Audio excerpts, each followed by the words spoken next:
पढ़ाएं आपको एथलेटिक्स। आज आपको एथलेटिक्स की जानकारी देंगे।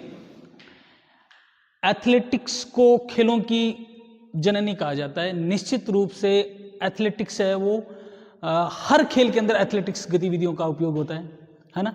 सबसे पहले हम देखेंगे एथलेटिक्स क्या होता है, एथलेटिक्स किसे कहते हैं, एथलीट क्या होता है। कई शब्द आते हैं ऐसे हमारे एथलेटिक के अंदर। एथलीट क्या होता है, एथलेटिक्स क्या होता है, हमारे ध्यान में होना चाहिए चीज, है ना। तो आज हम बात कर रहे हैं एथलेटिक्स की।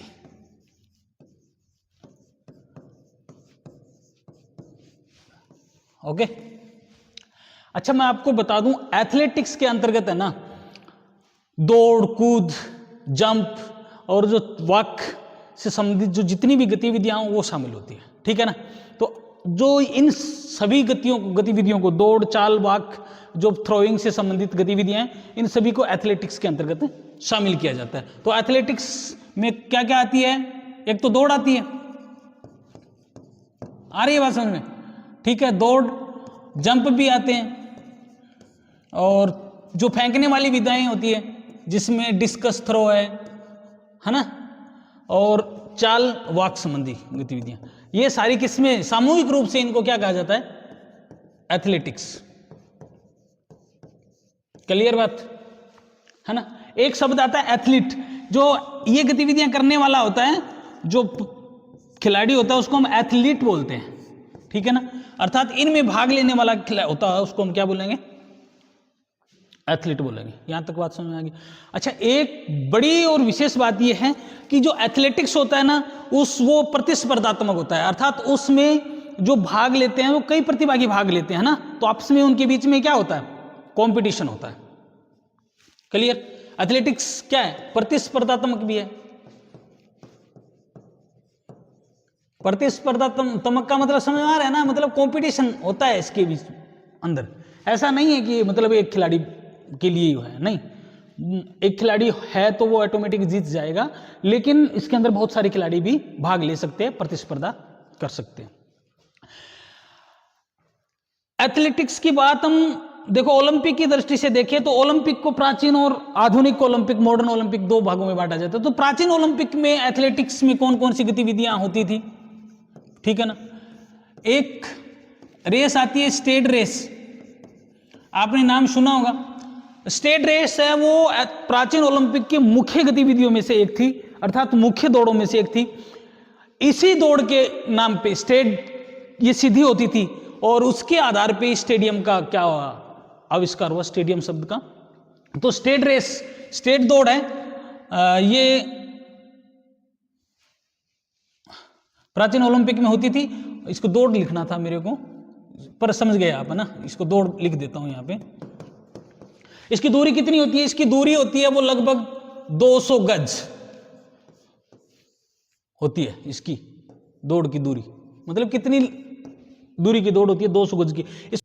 प्राचीन जो ओलंपिक थे उनमें एक दौड़ और होती थी जिसको डायूलोस बोलते हैं। दूसरी दौड़ होती थी उसको क्या बोलते हैं, डायूलोस। इसकी क्या विशेषताएं थी, ये इसकी जो दूरी है, पहली तो बात ये थी कि इसकी जो दूरी है ना वो 2 स्टेट के बराबर थी। एक स्टेट में कितनी होती है, 200 गज, तो 2 स्टेट मिला देंगे तो दूरी कितनी हो जाएगी, 400 गज, ठीक है ना। इसकी दूरी कितनी होती थी, 400 गज के समथिंग होती थी। एक और दौड़ होती थी जिसको बोलते हैं डोलुचोस। ये प्राचीन ओलंपिक में होने वाली दौड़ें हैं, ठीक है ना, डोलुचोस। इसकी दूरी है वो लगभग 1500 मीटर, ये लंबी दूरी की दौड़ थी। 1500 मीटर से 5000 तक, 5000 मीटर तक होने का अनुमान है, ठीक है ना। ऐसा अनुमान लगाया जाता है कि ये जो डोलुचोस दौड़ है ये शायद 1500 मीटर से लेके 5000 मीटर तक होती थी, ठीक है ना। प्राचीन ओलंपिकों में एक दौड़ जो बहुत ज्यादा रोमांचक थी, जो आकर्षक थी खेलों का, वो थी रथ दौड़। और ऐसा अनुमान भी लगाया जाता है कि ओलंपिक दौड़ों की शुरुआत जो वो उसी रथ दौड़ को लेके, मतलब एक रथ दौड़ प्रतियोगिता का करवाया जाता है। एक जन श्रुति है, जन कहावत भी है। तो रथ दौड़ भी इसका प्राचीन ओलंपिक का क्या थी, मुख्य आकर्षण थी। दौड़ दौड़ दौड़ दौड़ दौड़, रथ दौड़, ठीक है। और अन्य भी गतिविधियां होती थी जिनमें जंप भी होता था, कूद वाली गतिविधियां भी होती थी, फेंकने वाली गतिविधियां भी होती थी, ठीक है। ये प्राचीन ओलंपिक एथलेटिक्स के इवेंट्स थे, ठीक है। एक मिश्रित गतिविधि है जिसको बोलते हैं पेनक्रेशन। पेनक्रेशन कई बार परीक्षाओं में इसको पूछा भी जाता है कि पेनक्रेशन क्या होता है, इनमें किन किन गतिविधियों का मिश्रण होता है, अर्थात कौन कौन सी गतिविधियों को मिश्रित रूप से पेनक्रेशन कहा जाता है। तो इसमें मुक्केबाजी, कॉम्बैट टाइप की गतिविधि है ये, मुक्केबाजी प्लस कुश्ती का मिश्रण होता है। इसमें कुश्ती ऐसी गतिविधि किया जाता है जिसमें उठा के पटक भी सकते हैं, मुक्के भी मार सकते हैं, उनको मिश्रित रूप से क्या कहते हैं, पेनक्रेशन बोलते हैं। आ रहा है समझ में? अच्छा ठीक है। ये प्राचीन ओलंपिक के, एंशिएंट ओलंपिक के अंदर इनको गतिविधियों को क्या किया जाता था, एथलेटिक्स के अंदर शामिल किया जाता था। अब हम बात करते हैं आधुनिक ओलंपिक।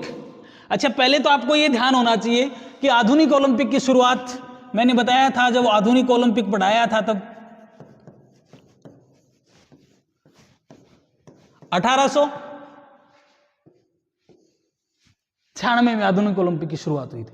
जब पहली बार आधुनिक ओलंपिक की शुरुआत हुई थी, पहला ओलंपिक कहां हुआ था, एथेंस में हुआ था,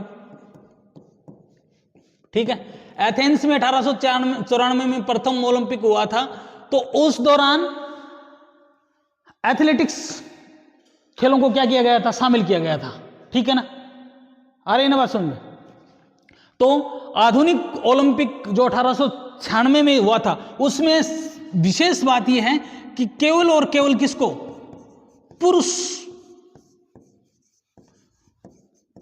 पुरुषों को भाग लेने का क्या था, अधिकार था। पुरुष भाग ले सकते थे, पुरुषों को भाग लेने का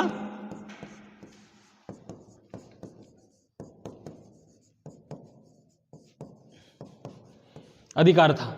अर्थात महिलाएं आधुनिक जो ओलंपिक थे उनमें भी, अब भी, पहले तो लेती नहीं थी, पहले वाले जो एंशिएंट ओलंपिक थे, प्राचीन ओलंपिक थे, उनमें तो महिलाएं भाग लेती नहीं थी, देखने का भी अधिकार नहीं था। लेकिन जो आधुनिक ओलंपिक हुए थे, उसमें पहला ओलंपिक हुआ था ना, उसमें भी महिलाओं को भाग लेने की अनुमति नहीं मिली। तो महिलाओं को ओलंपिक खेलों में भाग लेने की अनुमति कब मिली, 1900 का जो ओलंपिक है, सन 1900 का जो ओलंपिक था, उनमें महिलाओं ने पहली बार, प्रथम बार महिलाओं ने क्या लिया, भाग लिया। किसमें, खेल गतिविधियों में, एथलेटिक्स की दौड़ों में। आधुनिक ओलंपिक की शुरुआत 1896 में हुई, एथेंस ओलंपिक होगा। तो फिर ऐसा माना गया कि क्यों न एक इंटरनेशनल, विश्व लेवल पे एक ऐसा संगठन, संस्था बनाई जाए जो एथलेटिक्स के सभी खेलों को क्या करे, कोऑर्डिनेट करे, उनको संगठित रखे, उनके रूल, नियम, कानून, कायदे निर्धारित करे। तो सन 1896 में, ठीक है ना, ओलंपिक वार 1912 के अंदर, और किसका, इंटरनेशनल एमेच्योर एथलेटिक्स फेडरेशन की क्या की गई, स्थापना की गई, ठीक है ना। तो जो अंतरराष्ट्रीय एथलेटिक्स संघ था, इसको बोलते हैं इंटरनेशनल IAAF, अंतरराष्ट्रीय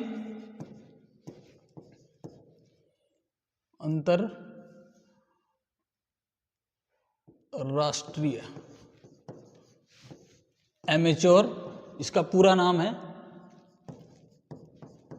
एमेच्योर एथलेटिक्स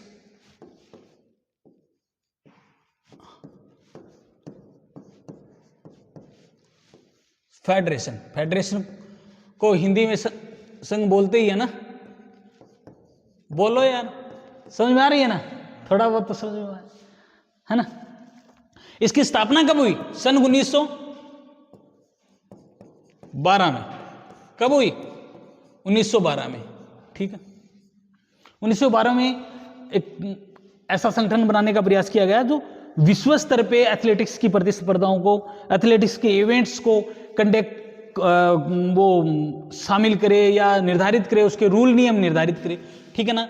और पहली बैठक उसकी प्रथम बैठक हुई फिर 1913 में। ठीक है, यहां लिख दूं, देख लो, सेबेस्टियन कोय, ये इसके क्या है, वर्तमान अध्यक्ष है। किसके? आईएएफ की। अच्छा, आईएएफ है ना, इसका नाम बदल के और क्या कर दिया है, वर्ल्ड एथलेटिक। ठीक है ना, वर्ल्ड एथलेटिक्स।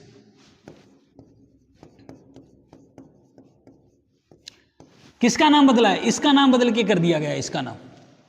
ठीक है ना, और वर्ल्ड एथलेटिक्स के जो अब वर्तमान में अध्यक्ष है वो कौन है? सेबेस्टियन कोय है, और इसको आईएएएफ थी। अब वर्ल्ड एथलेटिक बनने के बाद में इसका मुख्यालय बना दिया है मोनाको।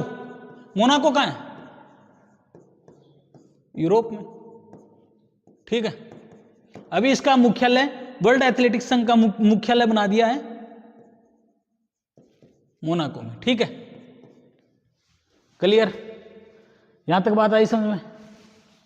जिस हिसाब से आईएएएफ है उसी हिसाब से हमारे भारत में भी एथलेटिक्स को संगठित करने के लिए, एथलेटिक्स के इवेंट्स को रूल नियम निर्धारित करने के लिए एक संस्था बनी हुई है, और जिसको बोलते हैं AAFI, amateur athletics federation of India. ठीक है ना, लेकिन वर्तमान में, अच्छा, इसकी स्थापना कब हुई थी? इसकी स्थापना हुई थी सन 1946 में। ठीक है, इसके प्रथम अध्यक्ष, सबसे पहले अध्यक्ष बनने वाले अध्यक्ष कौन थे? प्रथम अध्यक्ष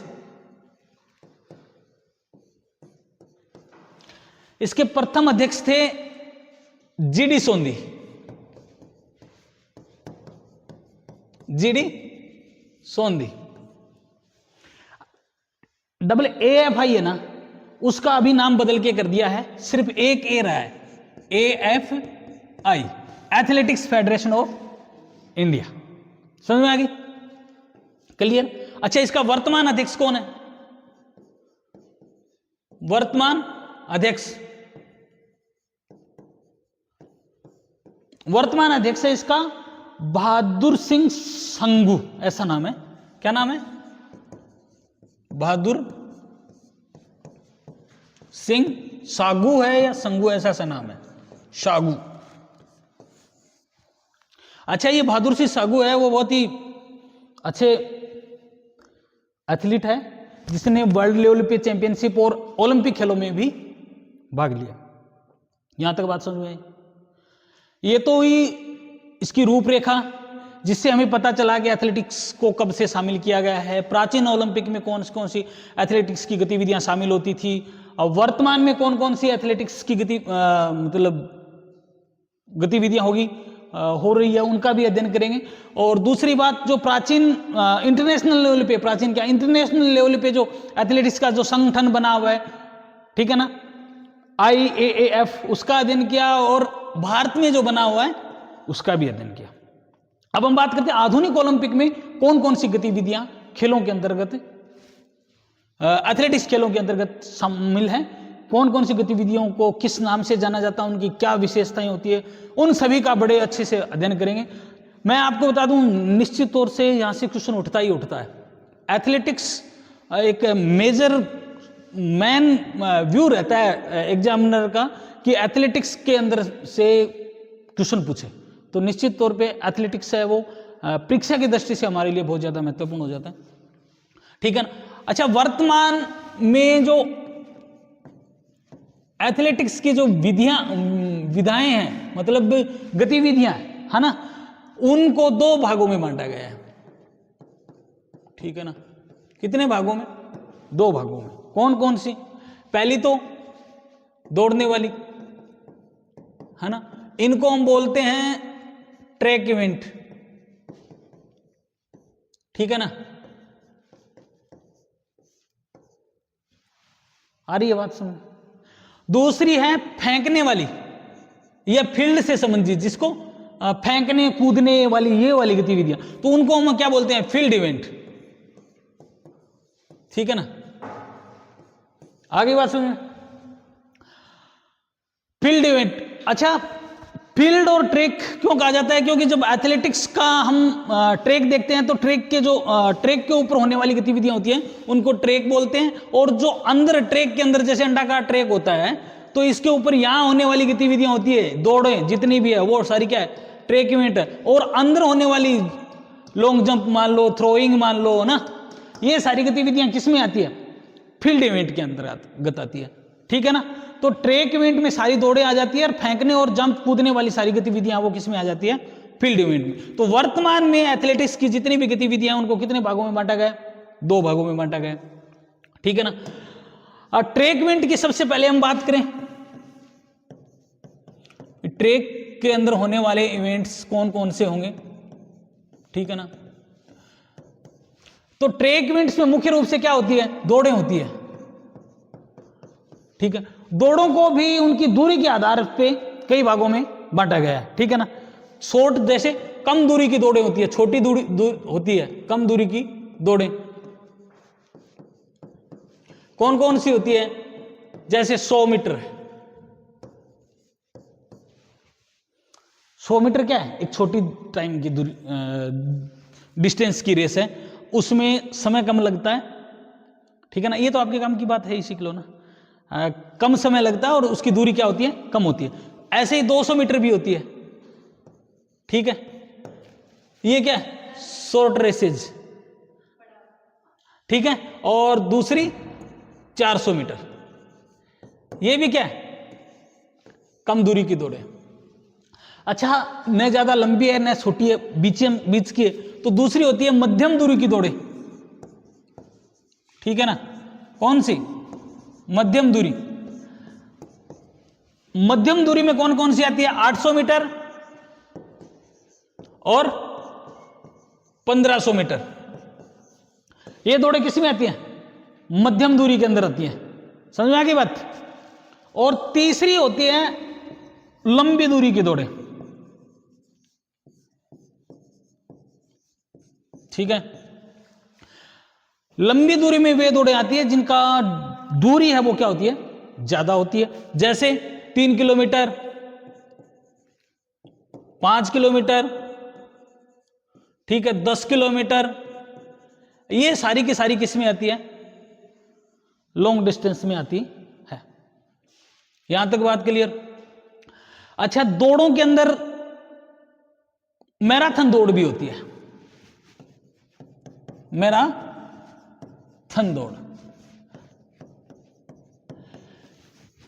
कुछ बच्चे गलती करते हैं, मैराथन को जो हाफ मैराथन होती है तो वो तो हाफ होती है 21.098 समथिंग किलोमीटर की, लेकिन जो मैराथन होती है उसको फुल मैराथन बोलते हैं। उसको फुल मैराथन बोलने की जरूरत नहीं है, उसको मैराथन बोल दे इतना काफी है। इसकी डिस्टेंस होती है 42.195 किलोमीटर, मतलब 42 किलोमीटर और 195 मीटर की दौड़ होती है। इसको मैराथन दौड़ कहते हैं। ठीक है ना? हाफ मैराथन होती है,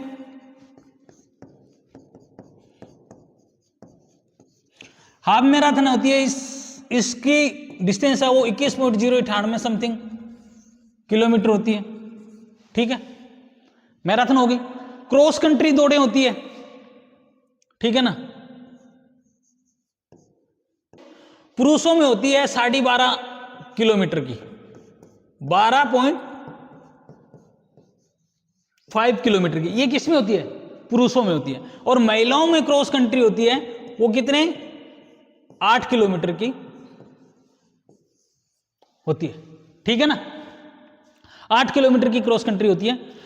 ठीक है? महिला सीनियर की अगर बात करें तो 8 किलोमीटर होती है, और जूनियर महिला की बात करें तो वो कितनी होती है? 6 किलोमीटर की होती है। समझ में आ गई? ये महिला कौन सी? सीनियर है।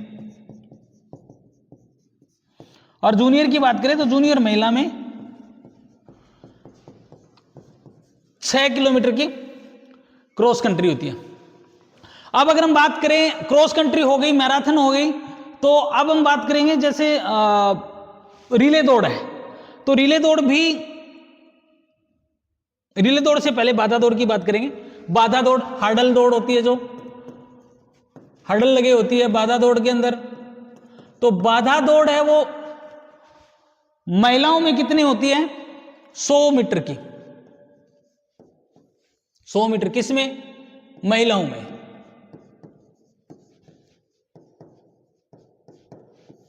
ठीक है, और पुरुषों में कितनी होती है? 110 मीटर की। ठीक है, किसमें? पुरुषों में। पुरुषों में कितनी होती है? 110 मीटर। ठीक है, एक होती है जो बाधा दौड़ होती है, वो 400 मीटर की होती भी है। ठीक है ना, 4 गुणा 100 मीटर बाधा दौड़। ठीक है, ये भी होती है। अच्छा, एक इनके लिए विशेष बात यह है कि सभी दौड़ों में जो हर्डल होती है, बाधाएं होती है, बाधाओं की संख्या कितनी होती है? 10 होती है। ये भाई याद रखने वाली बात है, जो बाधाएं होती है उनकी संख्या कितनी होती है? 10 होती है। बाधा दौड़ हो गई। अब हम बात करेंगे बाधा दौड़ के बाद रिले दौड़ की। ठीक है ना, रिले दौड़।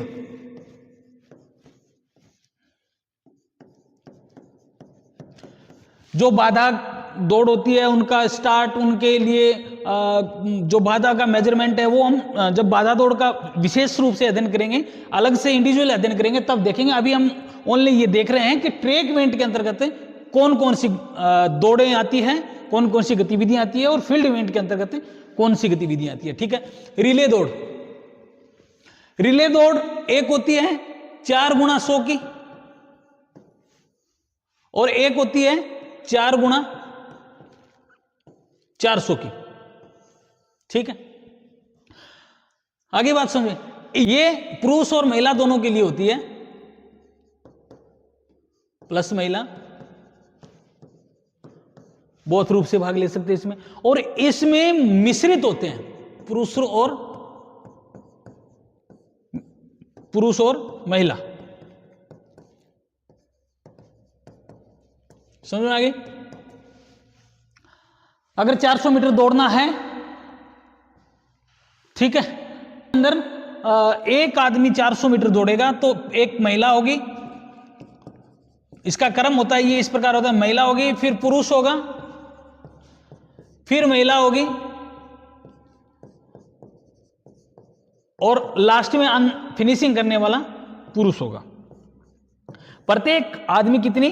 400 मीटर दौड़ेगा तो चारों कितनी हो जाएंगे? 1600 मीटर हो जाएगी।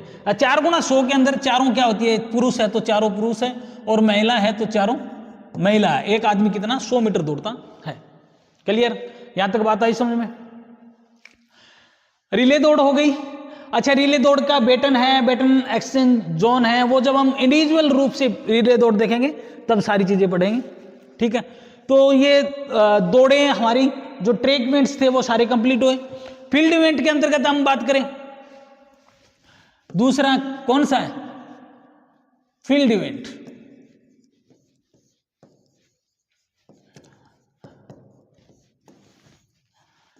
फील्ड इवेंट्स के अंतर्गत कितनी गतिविधियां, कौन सी मुख्य गतिविधियां होती है? 2 प्रकार की होती है। कौन सी?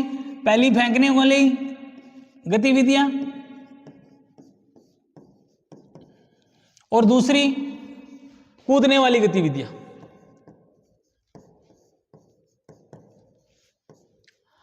फेंकने वाली में कौन कौन सी आएगी? फेंकने वाली में देखो, भाला फेंक,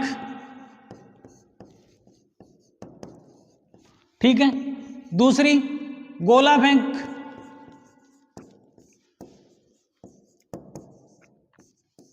ठीक है, तीसरी डिस्कस, जिसको तस्त्री भी बोलते हैं, तस्त्री फेंक। ये गतिविधियां किस में आएगी?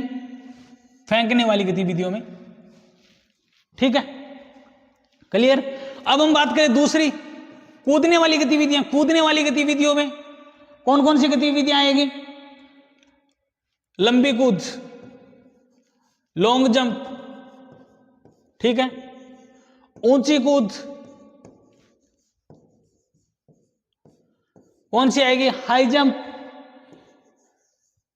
तीसरा त्रिकूद, जिसको स्टेप एंड होप कूद भी कहा जाता है, ठीक है, ट्रिपल जंप। और चौथा होता है बांस कूद, पोल वॉल्ट।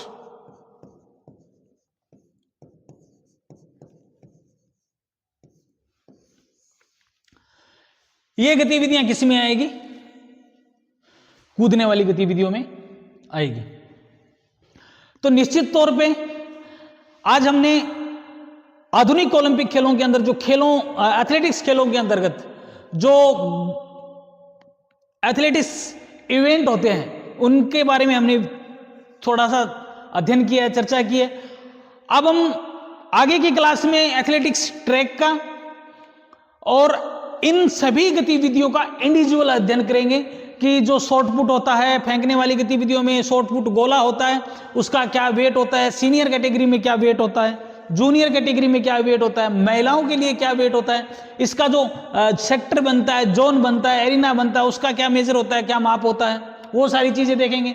स्टीपल चेस एक रेस होती है, वो मैं आपको बता दी या फिर और बता दूं। स्टीपल चेस रेस होती है एक एथलेटिक्स के अंदर जो 3000 मीटर की होती है। महिलाओं में शायद लगभग वो 2000 मीटर की होती है, 2000 के समथिंग की होती है, ठीक है। उसके अंदर कितनी बाधाएं होती हैं, वाटर जंप आते हैं, कितने वाटर जंप आते हैं, वाटर जंप की स्थिति अगर ट्रैक के अंदर हो तो सिचुएशन में ट्रैक का जो डिस्टेंस है वो कितना रहेगा और बाहर हो तो कितना रहेगा। ये सारी चीजें हम नेक्स्ट क्लास में पढ़ेंगे। इसके बाद हमारी जो क्लास होने वाली है वो एथलेटिक्स ट्रैक के ऊपर होने वाली है। एथलेटिक्स जो ट्रैक का बनाया जाता है उसका आकार कैसा होता है, उसके अंदर किस प्रकार उसका मेजर, उसका रेडियस निकाला जाता है, किस प्रकार उनका रनिंग रेडियस होता है और मार्किंग रेडियस कैसा होता है, ये सारी चीजें हैं वो नेक्स्ट क्लास के अंदर हम अध्ययन करेंगे। एथलेटिक्स से निश्चित तौर पे कई आंकड़े डेटा भी ऐसे हैं जिसके अंतर्गत उनका माप सीधा सीधा पूछ लिया जाता है, ठीक है ना। फिनिशिंग लाइन पूछ लिया जाता है, फिनिशिंग के प्रकार पूछ लिए जाते हैं। तो बहुत शानदार चैप्टर है हमारा ये, तो निश्चित तौर पे आप सबके लिए उपयोगी रहेगा। आज की क्लास में हम सिर्फ इतना ही पढ़ेंगे। थैंक यू, धन्यवाद, ओके।